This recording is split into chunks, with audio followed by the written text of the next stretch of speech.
आज हम सुनेंगे कुसमांडा माता का व्रत कथा। पहले है पूरा मंत्र।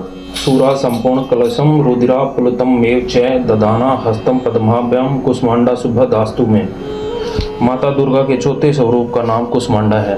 अपनी मंद हल्की हंसी द्वारा ब्रह्मांड उत्पन्न करने के कारण इनका नाम कुसमांडा पड़ा। नवरात्रों में चौथे दिन कुसमांडा देवी के स्वरूप की उपासना की जाती है। इस दिन साधक को मन अनाहत चक्र में स्थित होता है, अतः पवित्र मन से पूजा उपासना के कार्य में लगना चाहिए। माँ की उपासना मनुष्य को स्वाभाविक रूप से भवसागर से पार उतारने के लिए सुगम और श्रेष्ठ मार्ग है। माता कुसमांडा की उपासना मनुष्य को आदि व्याधियों से विमुक्त करके उसे सुख समृद्धि और उन्नति की ओर ले जाती है। अतः अपनी अलौकिक परलौकिक उन्नति चाहने वाले को देवी कुसमांडा की माता की उपासना में हमेशा तत्पर रहना चाहिए। ऋषि बोले, प्राचीन काल में निशुम और शुंभ नामक दो राक्षसों के बल के मध्य में आकर इंद्र का त्रिलोकी राज्य और यज्ञों का भाग छीन लिया। तत्पश्चात इन दोनों असुरों ने सूर्य, चंद्रमा, कुबेर, यम और वरुण के अधिकार भी छीन लिए। वायु और अग्नि के अधिकार भी छीन कर सभी देवताओं को उनके राज्य से निकाल दिया। इस प्रकार देवतागण दोनों राक्षसों से पराजित होकर स्वर्ग से निकाल दिए जाने पर अपराजिता भगवती देवी का स्मरण करने लगे। वे सोचने लगे कि भगवती देवी ने पहले वरदान दिया था, लेकिन देवताओं पर विपत्ति आने पर हमें तुम्हारे स्मरण करने पर समस्त आपत्तियों का समूल नाश कर दूंगी। ऐसा वह सोचकर सब देवता इंद्र के साथ हिमालय पर्वतों विष्णु की माया देवी की स्तुति करने लगे। देवता बोले, देवी और महादेव को हम सब नमस्कार करते हैं, शिव को नमस्कार करते हैं, प्रकृति भद्रा को नमस्कार करते हैं, हम नियम पूर्वक जगदम्बा को नमस्कार करते हैं, रुद्रा को प्रणाम है, नित्या गौरी धात्री को ब्राह्मण नमस्कार है, ज्योत्सनामयी चंद्र रूपणी और सुखा स्वरूपा देवी को सतत प्रणाम है, शरणागतों का कल्याण करने वाली और सिद्धि रूपा देवी को बारंबार कल्याण प्रणाम है। राक्षसों की लक्ष्मी, राजाओं की लक्ष्मी शिव पत्नी को नमस्कार करते हैं, दुर्गा देवी को, दुर्ग सतलों को पार करने वाले दुर्ग पारा को, सारा सर्वकारिणी ख्याति कृष्ण और धर्म देवी को सदैव नमस्कार है। अत्यंत सौम्य तथा अत्यंत रौद्र रूपा को नमस्कार है, उन्हें हमारा बारंबार नमस्कार है। जगत की आधारभूत कृति देवी को बार बार नमस्कार है। जिस देवी को प्राणी मात्र विष्णु की माया कहते हैं उसको नमस्कार है। जो देवी समस्त प्राणियों में चेतना कहलाती है उनको नमस्कार है। जो देवी संपूर्ण प्राणियों में बुद्धि रूप से स्थित है उसको नमस्कार है। जो देवी सब प्राणियों में निद्रा रूप से विराजमान है उसको नमस्कार है। जो देवी संपूर्ण प्राणियों में सुधा रूप से विराजमान है उन्हें नमस्कार है। जो प्राणियों में जाति रूप में स्थित है उनको नमस्कार है। जो देवी सब प्राणियों में लज्जा रूप से स्थित है उसको नमस्कार है। जो देवी प्राणियों में श्रद्धा रूप से स्थित है उनको नमस्कार है। जो देवी प्राणियों में कांति रूप से स्थित है उसको नमस्कार है। जो देवी सब प्राणियों में लक्ष्मी रूप से स्थित है उसको नमस्कार है। जो देवी समस्त प्राणियों में वृत्ति रूप से स्थित है उसको नमस्कार है। जो देवी समस्त जीवों में स्मृति से विराजमान है उसको नमस्कार है, उनको बारंबार नमस्कार है।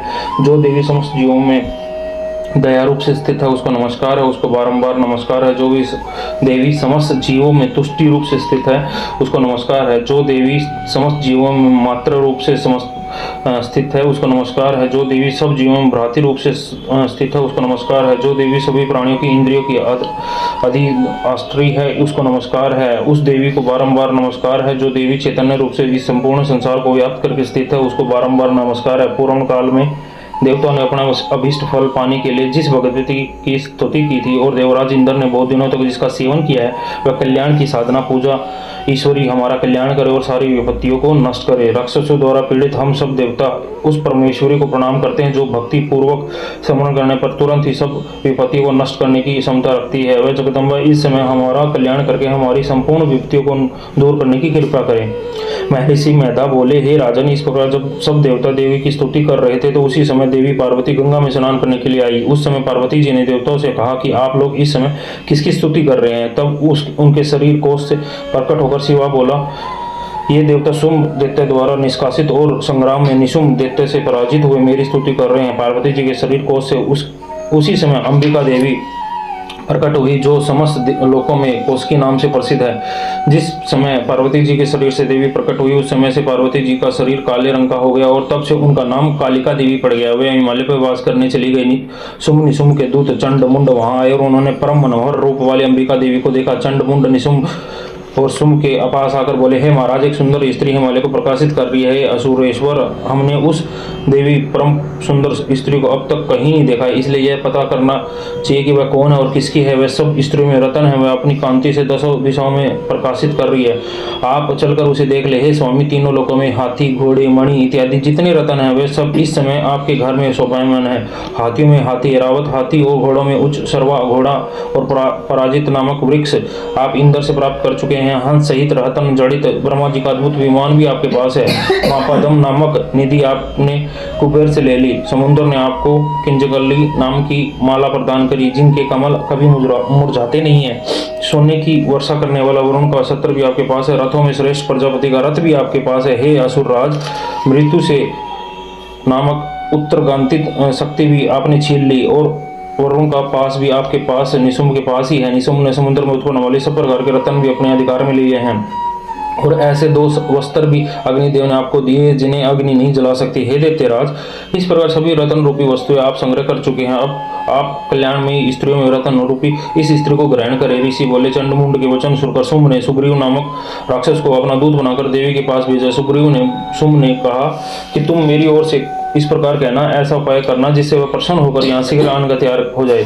सुग्रीव शीघ्र पर्वत के उस स्थान पर पहुंचा जहां पर देवी बैठी हुई थी। वह स्थान अत्यंत सुंदर था। वहां पहुंचकर सुग्रीव ने मधुर वाणी में देवी से कहा, हे देवी, दैत्य के राजा शुंभ ने भी, जो तीनों लोकों के अधिपति है, मुझे आपके पास भेजा है। उनकी आज्ञा का उल्लंघन करने का साहस किसी भी देवता में नहीं है तथा राक्षसों के समस्त शत्रुओं पर उन्होंने विजय प्राप्त कर ली है। उन्होंने आपके लिए संदेश भेजा है। तीनों लोकों पर मेरा अधिकार है, सब देवता मेरे अधीन है। यज्ञ के सब भागों को अलग अलग मैं ही ग्रहण करता हूँ। तीनों लोकों के उत्तम रणों के हम स्वामी हैं। इंद्र का ऐरावत भी हमारे पास है। समुद्र मंथन से उत्पन्न हुआ उच्च सर्वा नामक घोड़ा भी देवताओं ने हमें भेंट कर दिया। देव, गंधर्व और नागों के पास जितनी भी रतन रूपी वस्तुएं हैं वो सब मेरी हो चुकी हैं। आप भी स्त्रियों में एक ही रतन है, इसलिए आपको हमारे पास आ जाना चाहिए, क्योंकि मैं रत्नों का भगत हूँ। अब मैं ये तुम पर छोड़ता हूँ कि तुम मेरे साथ या मेरे पराक्रमी भाई निशुंभ के साथ विवाह कर लो।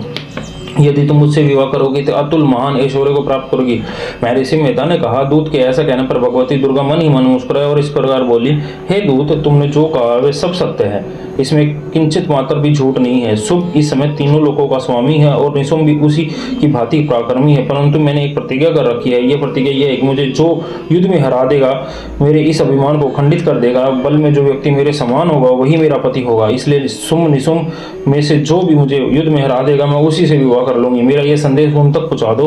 दूत सुग्रीव बोला, हे देवी, आप अभिमान से भरी हुई हो, मेरे सम्मुख ऐसी बातें ना करें। इस त्रिलोकी में मुझे कोई ऐसा दिखाई नहीं देता जो शुंभ निशुंभ को हरा सके। जब देवताओं में से कोई शुंभ और निशुंभ के सामने ना ठहर सका तो तुम जैसी कमनीय स्त्री भला रणभूमि में उसका मुकाबला कैसे कर सकेगी। तुम्हारा ये कहना मानकर शुंभ निशुंभ के पास चली जाओ। ऐसा करने से तुम्हारे गौरव की रक्षा होगी, अन्यथा जब वे तुम्हारे केस पकड़कर तुम्हें घसीटते हुए ले जाएंगे तो तुम्हारा गौरव नष्ट हो जाएगा। देवी बोली, शुंभ निशुंभ बड़े बलवान है, यह ठीक है, परंतु मैं अपनी प्रतिज्ञा से बंधी हुई हूँ, इसलिए तुम जाओ और मैंने जो कुछ कहा है वह आदरपूर्वक असुरराज से कह दो। इसके पश्चात वे उचित समझेंगे वो करेंगे। ध्रुम लोचन वध। ऋषि बोले, देवी की बात सुनकर दूत सुग्रीव क्रोध में भरकर असुर सम्राट शुंभ के पास पहुंचा और देवी के साथ हुई सारी बातचीत विस्तार पूर्वक बता दी। दूत की बात सुनकर शुंभ के क्रोध का परावर न रहा और दैत्य सेनापति ध्रुम लोचन से बोला, तुम शीघ्र ही अपनी सेना को लेकर वहां जाओ और उस दुष्टा को केसों से पकड़ गर्भे से घसीटते हुए यहाँ ले आओ। यदि उसकी रक्षा करने के लिए कोई देवता, यक्ष या गंधर्व आए तो उन्हें भी मार डालना। महर्षि मेधा बोले, आगे पाते ही ध्रुमलोचन 60,000 असुरों की सेना लेकर चल दिया। वहां पहुंचकर उसने हिमालय पर होते विराजमान देवी को देखा और ऊंची आवाज में बोला, अरे तू अभी शुंभ निशुंभ के पास चल। यदि प्रसन्नता पूर्वक मेरे स्वामी के पास नहीं चलेगी तो स्मरणार्थ में तुम्हें बालों से पकड़कर घसीटता हुआ बलपूर्वक ले जाऊंगा। देवी बोली, दैत्यराज शुंभ ने तुम्हें सेना लेकर मुझे बलपूर्वक लाने के लिए भेजा है। यदि तुम मुझे बलपूर्वक ले जाएगा तो मैं तेरा क्या कर सकती हूँ। ऐसा कहने पर ध्रुमलोचन देवी जगदम्बा को पकड़ने के लिए झपटा तो देवी ने अपनी हुंकार से ही ध्रुमलोचन को भस्म कर डाला। यह देखकर असुर सेना क्रोध में भरकर देवी अंबिका की तरफ लपकी, परंतु देवी ने उन पर तीखे बाण, शक्ति और फरसों की वर्षा आरंभ कर दी। इधर देवी दुर्गा का वाहन शेर भी कुपित होकर भयंकर आवाज करता हुआ असुरों की सेना पर उछल पड़ा। शेर ने कई असुरों को पंजों से, कई जबड़ों से, कई को धरती पर पटक कर अपनी डाढ़ों से घायल करके मार डाला। उसने अपने नाखूनों से कितने ही असुरों को पेट फाड़ दिए और कितने असुरों के सिर धड़ से अलग कर दिए। वे देवताओं के पेट फाड़कर उनका रस चूसने लगा। क्षण भर में ही देवी के वाहन रेस शेर ने राक्षसों की सारी सेना का संहार कर डाला। शुंभ को जब यह समाचार मिला कि देवी ने धर्मलोचन को मार डाला है और उसके वाहन पर शेर ने सारी राक्षसी सेना को मौत के घाट उतार दिया, तो उसे बहुत बड़ा क्रोध आया। उसने चंडमुंड को आज्ञा दी कि तुम अपनी बड़ी सेना लेकर जाओ और उसी स्त्री को पकड़ कर लाओ। यदि उससे युद्ध करना पड़े तो सारी असुर सेना मिलकर उसे मार डालो।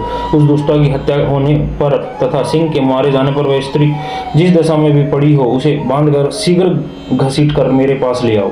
यहाँ पर कुसमांडा माता कथा कंप्लीट होती है, यहाँ पे कंप्लीट होती है।